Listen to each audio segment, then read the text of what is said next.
El Real Madrid tiene hoy un doble frente. En el Deportivo, sobre el césped, el Albacete. Y en las urnas, con estos tres candidatos, Pintado, Pérez y Mendoza, para saber quién de los tres dirigirá al Real Madrid los próximos 4 años. Muy buenas noches, señoras y señores. Estaremos atentos a lo que suceda tanto en un sitio, sobre el césped del Santiago Bernabéu, como lo que suceda en las urnas, que se cerraron hace escasamente 40 minutos, sobre las 9 menos 10 de la noche. Los socios del Real Madrid elegirán su presidente, el que les dirigirá sobre el próximo tiempo, los próximos 4 años. Y haremos alguna conexión en directo para saber si tenemos algún dato que facilitarles. De momento lo que sí les podemos decir es que el Real Madrid no ha conseguido marcar frente al Albacete, empate a 0 y ya ha terminado la primera parte. Una jornada en que de nuevo se han marcado pocos goles, pero que ha servido para que muchos equipos respiren con alivio. Por ejemplo, el Oviedo, el Valladolid, ayer lo hizo el Fútbol Club Barcelona, hoy el Deportivo de La Coruña, estos dos últimos con gran juego. Y el que más ha respirado hasta el momento, qué semana tan sensacional, el Valencia, que por vez primera ha ganado a domicilio en el Heliodoro Rodríguez López. 2-1 para el Valencia. Estos son los resultados de la jornada. Tenerife 1, Valencia 2, Real Sociedad 3, Atlético de Madrid 1, Oviedo 2, Zaragoza 1, Valladolid 2, Compostela 0, Barcelona 3, Español 0, Deportivo de La Coruña 3, Racing de Santander 0, Celta 2, Sporting de Gijón 0, Betis 0, Athletic de Bilbao 0.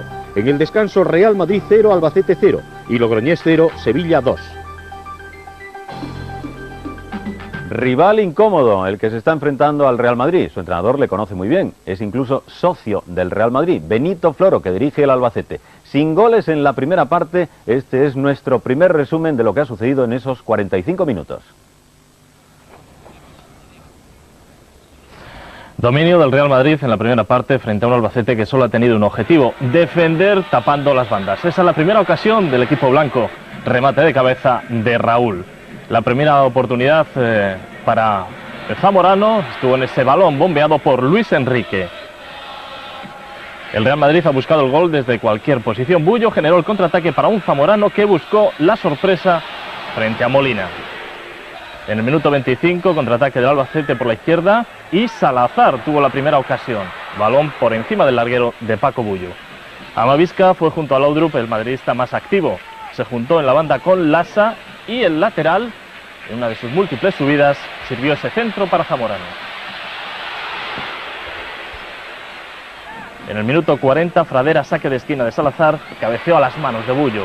Y la última ocasión del partido, balón colgado, falla Molina en su salida y Laudrup tuvo la ocasión que salvó Fradera bajo los palos. Si hay alguna incidencia en estos próximos minutos, porque acaba de comenzar la segunda parte, se lo informaremos, pero buscamos ya nuestro primer bloque, 3 encuentros. Vamos a comenzar con el partido de Anoeta, Real Sociedad Atlético de Madrid, que devuelve al conjunto colchonero a las últimas posiciones, a la zona de promoción. 3-1, pero no ha sido un buen encuentro. Los últimos 2 goles donostiarras han venido en los últimos 5 minutos. Ha habido después una reunión larga, casi de 1 hora, del presidente atlético con sus jugadores. Al final se presentaba ante la prensa muy disgustado. Como no cambie de equipo yo me vaya yo, a lo mejor lo que hay que hacer es que se vaya el presidente, que es el que sobra, ¿no? Porque ahora jugadores no puede fichar, entrenador que adelantas y todo eso pues es tontería. El presidente atlético, que de momento no ha anunciado cambios ni en el banquillo ni en el vestuario. Tendrá que afrontar con lo que tiene el resto de la temporada. Oviedo-Zaragoza, el Zaragoza que se desinfla por momentos. Quinta derrota consecutiva en sus salidas del Zaragoza, esta vez frente a un Oviedo que ha liderado. Prosineski ha sido el autor de los 2 tantos. Y vamos a comenzar nuestro repaso con el último de los encuentros, salvo el Real Madrid que se está disputando en estos momentos, en cuanto a que haya terminado hace pocos instantes. El Tenerife-Valencia. Primera victoria del Valencia ante un Tenerife que se queja amargamente de la actuación arbitral. Pero, por favor, vean esta imagen que parece insólita para un banquillo de unos jugadores que están viendo un partido de fútbol. Más parece que están presenciando un partido de Arantxa Sánchez Vicario. Al final, el Valencia sonrió.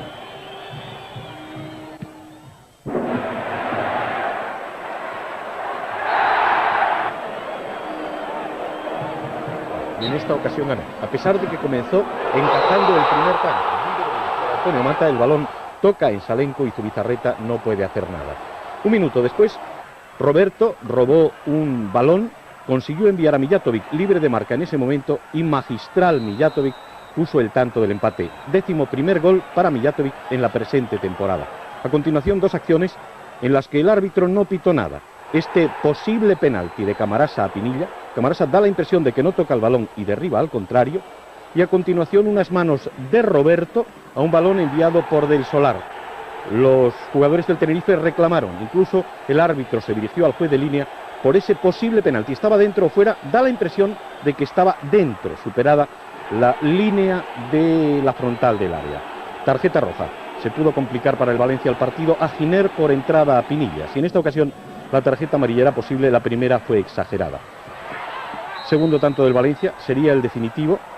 Mijatovic es quien ha recibido, llega hasta el fondo y centra para que Salenko empuje directamente a la red.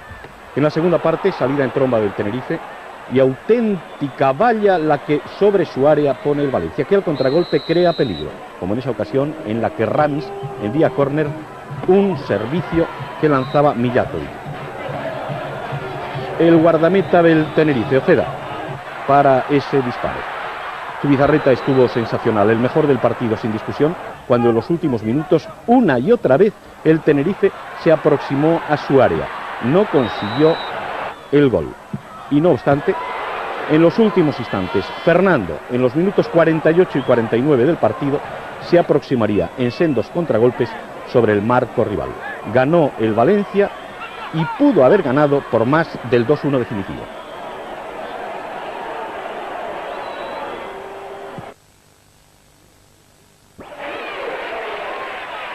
La magia de Robert Prosineski, abucheado al principio, acabó derrotando al Zaragoza y al enfurruñamiento del público carballón. Su despegue del segundo tiempo electrizó al Oviedo y pese a la elevada calidad del meta Andoni Cedrún impidió que se rompiese la costumbre. Hace 35 años que el Zaragoza no gana en el Tartiere. Tuvo su oportunidad el conjunto maño con este disparo desviado de Snyder para corresponder al anterior de Berto. En la segunda parte, un Prosineski muy motivado, enfadado con el público y con alguno de sus compañeros, tomó el mando. A los 4 minutos y medio arranca desde su propia área y recorre todo el campo para acabar enviando a un solitario Manel. El centrocampista vilesino empalma un gran disparo que, pese a que Cedrún toca el balón, acaba en el primer gol para el Oviedo. Vean otra vez la galopada del internacional croata y su clara visión del desmarque de su compañero, a quien generosamente cede la gloria del gol. Después Manel le pone en bandeja este centro a Carlos, pero el delantero no afina la puntería. A los 16 minutos empata el Zaragoza. Córner que bota Higuera y Gustavo Poyet, como es su costumbre, cabecea sin que la desesperada acción de Sietes impida el empate. Esta es otra perspectiva del gol zaragocista. Se pidió penalti de Aguado Arribas en esta confusa jugada en el área zaragocista a los 24 minutos. Se saldó con una tarjeta a Berto. Y primero Carlos con este gran remate al que Cedrún responde con una sensacional intervención. Y después Berto, que también obliga a lucirse al de Durango, anticiparon lo que iba a ser el gran gol de la tarde. Ocurría en el tiempo límite. Minuto 44 y medio. Robert Prosineski pone todo su saber en el lanzamiento de esta falta y Andoni Cedrún se queda a ver la limpieza de telarañas que efectuó el balón. Merece la pena verlo de nuevo. Por toda la escuadra. Y una tercera vez para que no queden dudas sobre la maestría del internacional croata. Al final, el rubio jugador azul se marchó muy enfadado y no quiso saber nada con la prensa ni con nadie. La generosidad del marcador final no se corresponde con el pobre fútbol que ambos equipos exhibieron esta tarde en Anoeta, donde la Real alcanzó invicta su 11º partido de la etapa de Iriarte. A los 23 minutos, la velocidad de Picabea impidió rematar a Valencia. Y en medio de la mediocridad general surgió a los 26 minutos una bonita y elaborada jugada de la Real que culmina Carpin con el balón en el fondo de la portería del Atlético de Madrid. La fuerza de Aranzábal, el toque de calidad de Uría y el remate certero de Carpin, 1-0. Apenas un minuto más tarde, la respuesta del Atlético, centro de Tren Valencia y remate de Caminero que bate a Alberto. El primer remate rojiblanco a puerta significaba el tanto del empate a 1. La calidad de Gaetano Kiko propició una nueva ocasión visitante que Caminero no pudo transformar en gol. En la reanudación el nivel de juego mejoró y Luis Pérez pudo adelantar a la Real, pero Abel y Yeli lo impidieron. El desdibujado juego de los locales tuvo otra excepción en el duro disparo de Idiáquez y posterior remate de Codro, pero Abel evitó que la jugada terminase en gol. De nuevo el portero atlético protagonista acertado en este intencionado córner de Pedro.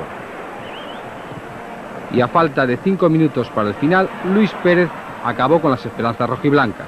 El centro de Meo Codro peina el balón Idiáquez y Luis Pérez consigue el 2-1. La repetición de este segundo tanto de la Real. Y con López y Abel visiblemente lesionados, el centro de Codro es aprovechado por Carpin para marcar el 3-1. Era el minuto 45. La pasividad de la defensa atlética también colaboró en este último tanto del partido. Carpin y Codro, protagonistas destacados del partido. Como destacada fue la parada de Abel a disparo de Codro, y aunque no por juego, al final los goles reconfortaron a la afición realista. 11 partidos sin perder la Real Sociedad, aunque creo que es más noticia que la Real marque 3 goles y ninguno de ellos sea de Codro. Carpin ha sido hoy la figura. Y nos vamos en busca de otros encuentros. Comenzaremos con el Barcelona español, y es que ayer el Barça hizo disfrutar a su gente. Durante muchos minutos recordó al mejor Barça de estas últimas temporadas, y Johan Cruyff estaba muy contento con los suyos, pero se molestó con un detalle: los gritos hacia su hijo. Sí, por eso, si me empiezan a pitar con 20 años, ¿cómo me recibirán con 28? Algo de razón lleva Jordi Cruyff. Alegría en Balaídos porque el Celta no ganaba desde el 6 de noviembre. Hoy lo ha hecho con comodidad y con 2 goles de Gudel. Y veremos el buen encuentro que ha hecho hoy el Deportivo de La Coruña frente al Racing de Santander. Partido incluso cómodo por la facilidad con que se han impuesto hoy los jugadores del Deportivo, que han llevado la alegría no solo a sus aficionados, sino también a su entrenador, Arsenio. Y un recuerdo muy especial para un jugador que no va a estar presente en las filas del Deportivo durante mucho tiempo. Mauro Silva nos abría, van a ver ustedes la puerta de su habitación en la clínica, y ahí está, recién operado. Desde aquí nuestro deseo de su pronta recuperación para el gran jugador brasileño. Hasta luego. En Riazor, partido cómodo y resuelto de manera brillante por el Deportivo de La Coruña ante el Racing de Santander. Los 3 goles del equipo gallego han sido una corta renta para los méritos adquiridos por los deportivistas. El Racing pudo llevarse esta tarde una importante goleada y, salvo el portero Ceballos, el mejor de su equipo, el resto de jugadores parecían seguir dormidos en los laureles por la victoria de la semana pasada ante el Barcelona. Pero en fútbol no se puede vivir de las rentas. Bebeto buscó con insistencia el gol a lo largo del encuentro, pero Ceballos, magnífico, impedía con esta acción el tanto del brasileño. Carreras, lateral racinguista, vio la tarjeta amarilla por esta falta sobre Manjarín, y su equipo, en saque de López Recarte y fulminante cabezazo de Boro, encajaba el primer gol. Ante la oposición de la formidable defensa racinguista, Boro remata de manera espléndida al fondo de la portería del Racing. 1-0. La banda izquierda fue una referencia constante del peligro deportivista. En la jugada, Fran supera a 2 defensas y el disparo ajustado de Bebeto se pierde junto al poste. Hasta el minuto 34 no llegó el Racing a la portería de Liaño. El centro de Carreras no encuentra el pie de Radchenko ni Merino. La primera mitad concluía con una buena combinación entre Manjarín y Bebeto, en la que Ceballos se luce al despejar el disparo del brasileño. Se inicia la segunda mitad con una jugada polémica. Chili, que había salido por Esteban Torres, se lleva el rechace de Gracia Redondo y cae en el área gallega. El árbitro no vio falta en la acción de los defensores deportivistas. Y en la continuación de esta jugada sí pitó la pena máxima. Salinas recibe de espaldas, se gira y Pablo lo derriba con el brazo. El árbitro no duda en señalar penalti.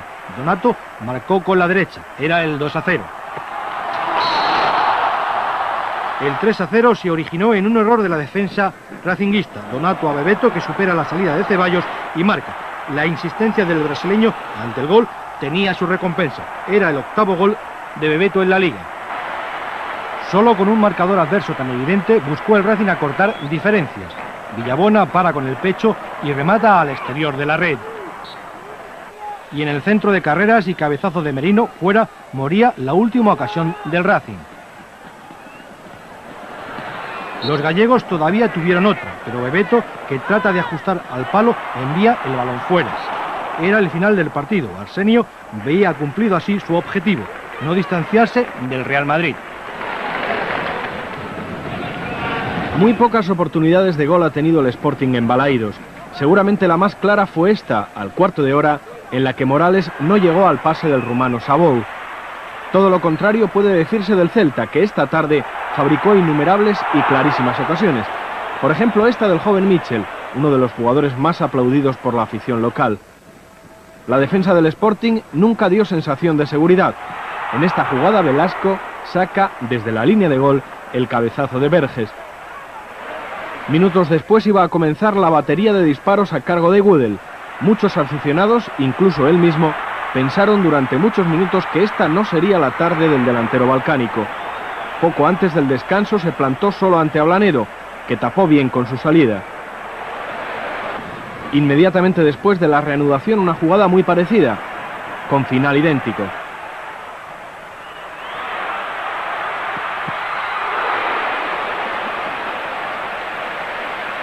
El duelo Gudel-Ablanedo iba a decantarse a favor del delantero por la involuntaria colaboración de la defensa visitante. Corría la hora de juego. Dudan Muñiz y Avelino, la pelota cae para Gudel y su disparo toca ligeramente en Pablo antes de llegar a la red. Atención al 2-0, una jugada rapidísima. En apenas 2 segundos el balón fue de una portería a otra, pero sucedieron muchas cosas entre medias. Sobre todo dos, un despiste notable de la defensa gijonesa y un magnífico control de Gudel.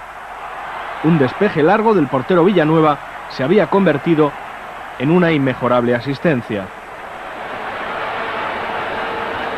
Paradojas del fútbol, el Celta no marcaba desde el 6 de noviembre en Balaídos y en apenas 5 minutos consiguió 2 goles. Pudieron ser 3, pero la mejor jugada individual del encuentro, protagonizada por Merino, terminó con el disparo alto de Toril. El Sporting, que había maravillado hace poco ante el Deportivo, decepcionó esta tarde en Balaídos. El derbi catalán de ayer apenas duró 3 minutos, el buen fútbol del Barça 30 minutos y el Español, pese a dominar el segundo tiempo, no hizo nada. Dirigió el encuentro el madrileño García Aranda, quien estuvo regular. El partido fue de los de alto riesgo, pero afortunadamente no hubo incidentes dignos de mención. En el minuto 2 un lanzamiento de Koeman en profundidad a Stoichkov y lo pudo aprovechar para conseguir el primer gol. El Español no se pudo rehacer de este gol tempranero y el Barça, jugando con rapidez y por la izquierda, se hizo dueño del encuentro.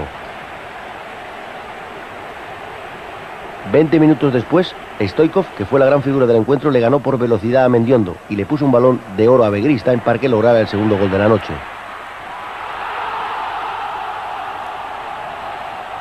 El derbi más igualado de los últimos años a priori no lo fue. El Barça quiso y supo, y el Español quiso pero no supo. En el minuto 27 Stoichkov se lleva 2 defensas y deja un balón de tacón a Sergi, y este logró el tercer y último gol de la noche. Y además era su primer gol con el primer equipo del Barça en la Liga.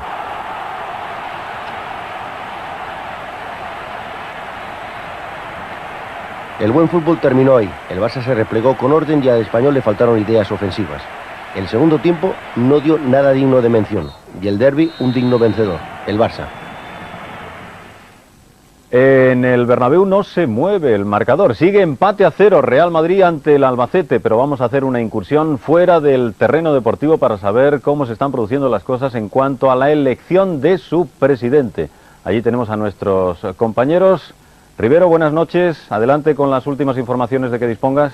Hola, buenas noches, Matías. Saludos desde el Estadio Santiago Bernabéu, exactamente desde el centro de seguimiento de esta jornada electoral, cuando en este instante se está procediendo al recuento de los votos y hace menos de una hora que se han cerrado las mesas electorales. No os podemos dar datos de resultados definitivos, pero sí podemos apuntar datos relacionados con la participación. En total han votado 26.577 socios de los 54.083 que tenían derecho. Si a esto sumamos aproximadamente los 10.000 votos por correo, esto quiere decir, teniendo en cuenta que de esos 10.000 no todos eran válidos, que estaremos en un porcentaje cercano al 60% de participación. Será de los más altos en la historia de las elecciones del Real Madrid. La jornada electoral ha discurrido con bastante tranquilidad, no hay que registrar incidentes graves y los candidatos votaron a primera hora de la mañana. El primero en hacerlo fue Florentino Pérez, a eso de las 10:30. A continuación lo hizo Santiago Gómez Pintado y el último en hacerlo, que fue último presidente del Real Madrid, Ramón Mendoza, que votó aproximadamente sobre la 1 de la tarde. Aunque no os podemos dar datos, sí podemos apuntar que durante todo el día se ha realizado un sondeo por parte de uno de los candidatos y hay una ligerísima ventaja. Parece que toda la lucha se va a centrar entre Mendoza y Florentino Pérez, que está descartado Santiago Gómez Pintado. Hay una mínima ventaja para el presidente, para el que fue último presidente, Ramón Mendoza, pero de muy pocos votos. Por eso prácticamente el sondeo pierde su valor y va a haber que esperar hasta el final. Será al filo de la medianoche, sobre las 12, cuando podamos saber quién va a ser el siguiente presidente del Real Madrid. Muchas gracias, Juan Carlos Rivero. Volveremos a conectar contigo. De momento ya se ha superado el índice de participación, el 54%, cuando en las últimas, en el 91, fue del 50,6%. Y es que estas elecciones para la presidencia del Real Madrid han supuesto para todos una densa información, porque ha sido una muy larga campaña, prolija campaña, se ha dicho muchas cosas, y hemos conocido a los candidatos, aquellos que no eran populares, que no eran conocidos, y también sus planes y sus estrategias, a través de todos los medios de comunicación, prensa, radio y televisión. Aquí en Televisión Española debatieron hace escasos días, esta misma semana, el día de San Valentín. Es posible que lo recuerden ustedes, ese debate. Fue un debate tranquilo, amable. Vamos a verlo.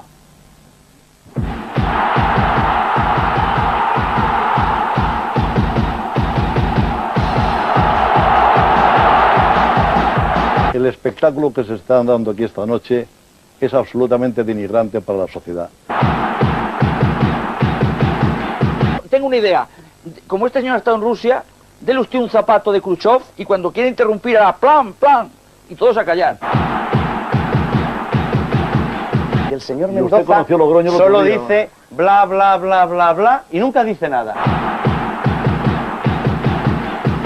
Ha mentido en todas las cifras, ha mentido en todos los anuncios publicitarios, miente en la deuda, miente en las hipotecas. Cállese, por favor. Es un crimen de todo tipo. Me dice que soy un tiburón y él es un barco a la deriva. El caos es usted, en el señor aspecto, Mendoza. no, el caos es usted porque El quiere caos ser es presidente. usted. Es imposible.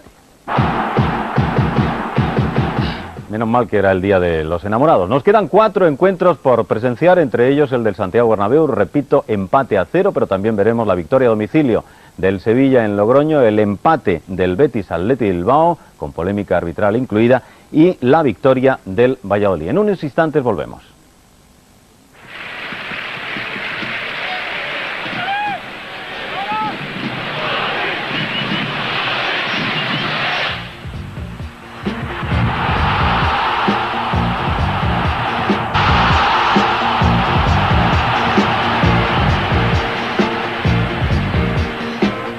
Continuamos con ustedes. El Betis Athletic Bilbao se ha convertido en un clásico, por lo menos en estos últimos 10 días. 3 veces se han enfrentado en este tiempo los béticos y los bilbaínos, y el saldo es favorable a los bilbaínos. Hoy han tenido fortuna. 2 balones al larguero de los béticos y una gran actuación de Valencia ha evitado que salieran perdedores del Benito Villamarín. El que ha mostrado una cara excepcional ha sido el Valladolid, sobre todo en el segundo tiempo, para imponerse 2-0 frente al Compostela. Y el Sevilla, que no había ganado nunca en las Gaunas, lo ha hecho hoy, pero es que la situación del logroñés le invitaba a hacerlo. Terminaremos con el Real Madrid-Albacete, todavía sin goles. La calidad de Valencia y una buena dosis de suerte salvaron al Athletic de la derrota ante el Betis, que solo se vio apurado en un par de ocasiones fallidas de Ziganda. Valencia intervino decisivamente por primera vez en el minuto 15 a disparo de Márquez. Y un minuto después, el meta vasco y el larguero impidieron que el remate de Cuéllar se convirtiera en gol. Pasados los primeros agobios del Athletic, Ziganda encaró a Jaro en 2 ocasiones claras que no supo resolver el delantero rojiblanco. Esta segunda en un pase medido de Goicoechea. El Betis se quedó con 10 por la expulsión de Stosic en el minuto 34 al ver la segunda amarilla en 1 minuto por sendas faltas a Urrutia.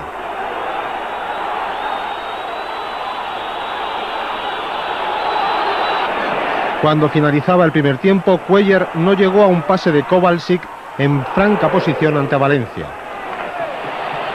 El polaco Kowalczyk y Cuéllar fueron las mejores armas ofensivas del Betis en un acoso sin desmayo sobre el área bilbaína.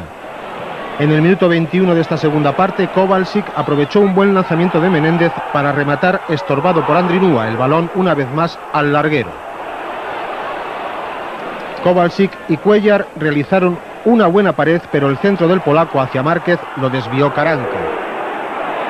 Y en el minuto 28 Valencia salvó definitivamente a su equipo en un alarde de reflejos ante el remate de Cuéllar, que fue sustituido poco después, cansado por el tremendo esfuerzo a lo largo del partido.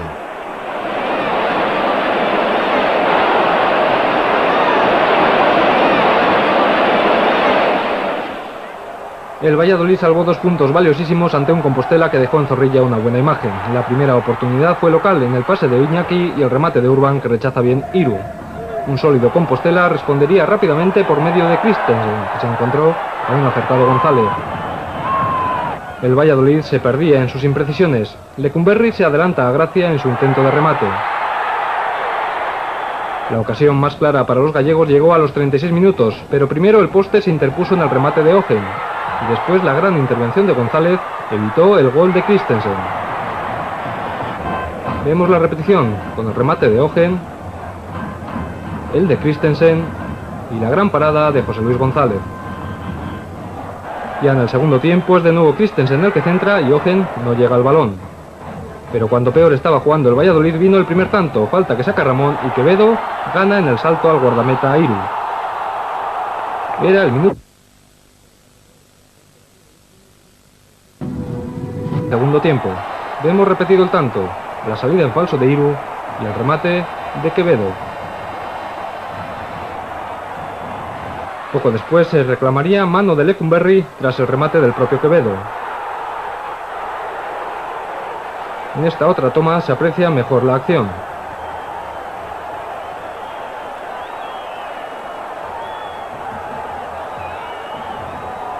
El Compostela no se rendía.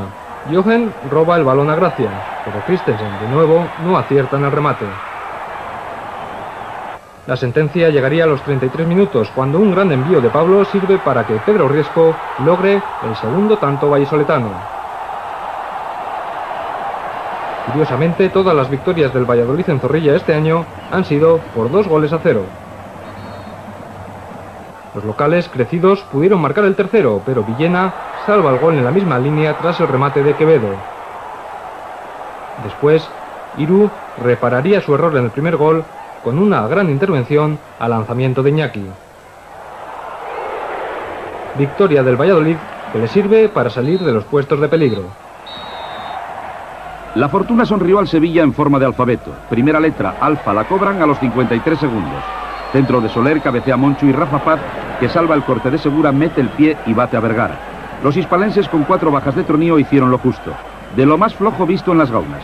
1-0, el tercer gol del granadino en la Liga. A los 2 minutos Núñez Manrique no aprecia penalti a Silvio de Diego, tras salvar el brasileño a Prieto. Le deja el libre andaluz un pisotón y una carga con la pelota a 2 metros. Error a pesar de que el árbitro levante los brazos. Penalti claro en esta toma. Monchu tiene oportunidad de hacer el segundo a los 10 minutos anticipándose a Segura. La salida de Vergara es oportuna. Saque de puerta. El impulso del asturiano no propicia el tanto. Volvía Ballina a lucir la camiseta blanquirroja. Le pone un buen balón a Silvio, que en centro chut demasiado fuerte desperdicia la ocasión de un libre Juanjo.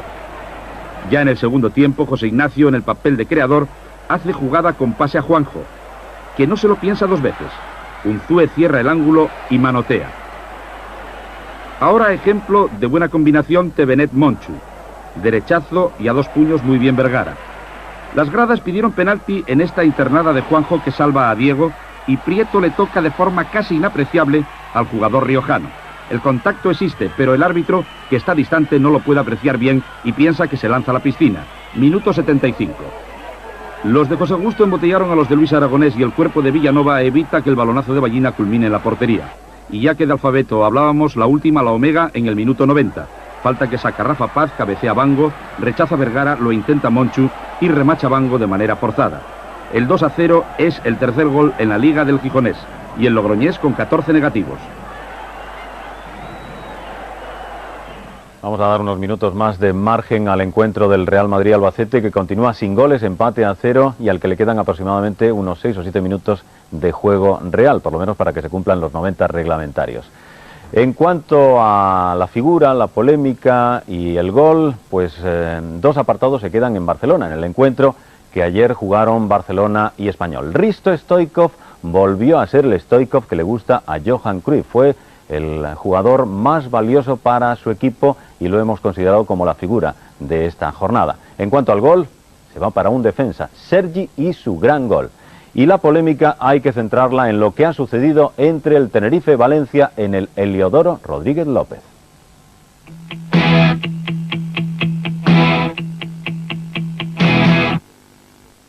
Vaya inicio de partido en Tenerife. Santa María Uzqueda no señalizó nada en esta acción de Camarasa sobre el tinerfeño Pinilla. A renglón seguido, manos de Roberto sobre la misma línea del área. El colegiado del encuentro no pitaría el consiguiente penalti. Polémica sin duda en Tenerife.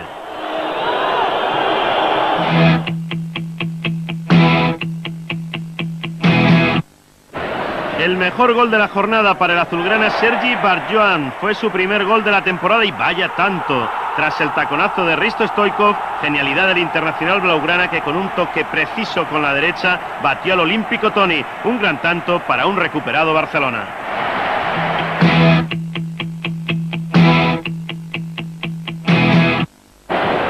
Este Hristo sí interesa, son palabras de Johan Cruyff al término del partido de ayer en el Nou Camp. Stoichkov rompió su maleficio que le perseguía desde el 11 de diciembre, consiguiendo el primer tanto. Además intervino en los otros dos y realizó un gran partido acorde con todo su equipo. Este ha sido el octavo tanto del búlgaro esta temporada.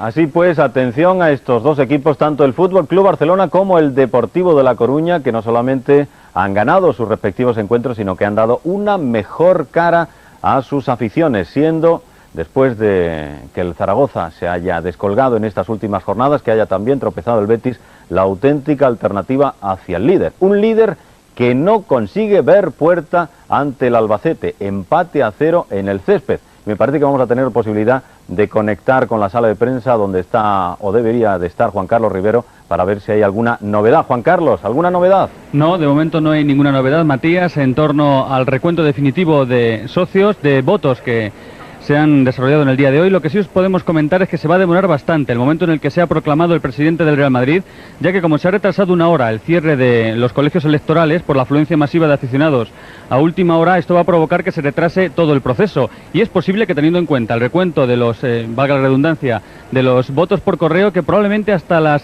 2 de la madrugada, es posible que hasta las 2 de la madrugada no sepamos quién es el nuevo presidente del Real Madrid en un estadio del Bernabéu donde todo el mundo está pendiente del partido.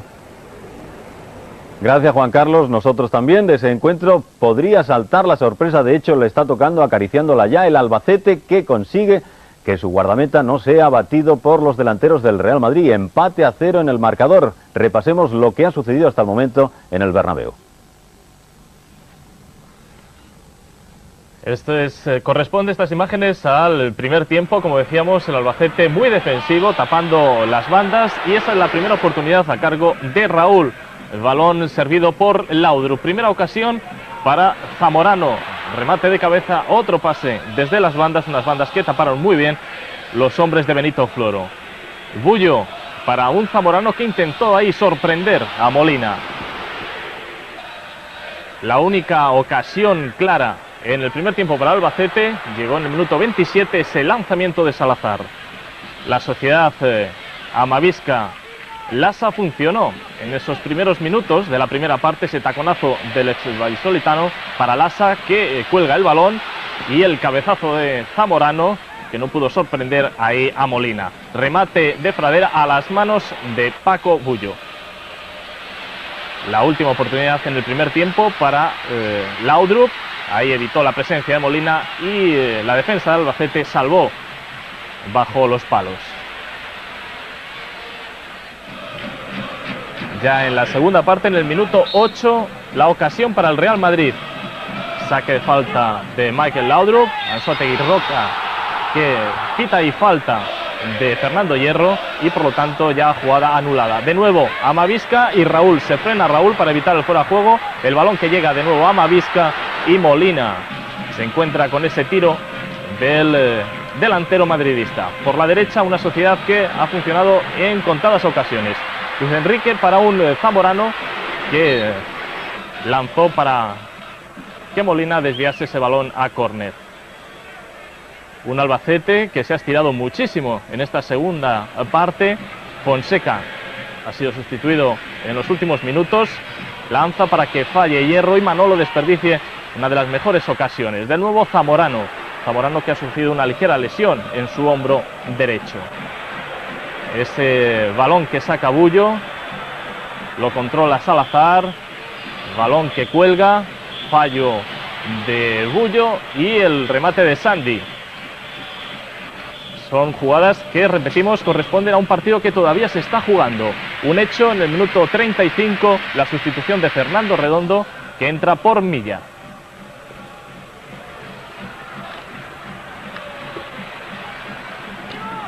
Esta es la última ocasión que tenemos reflejada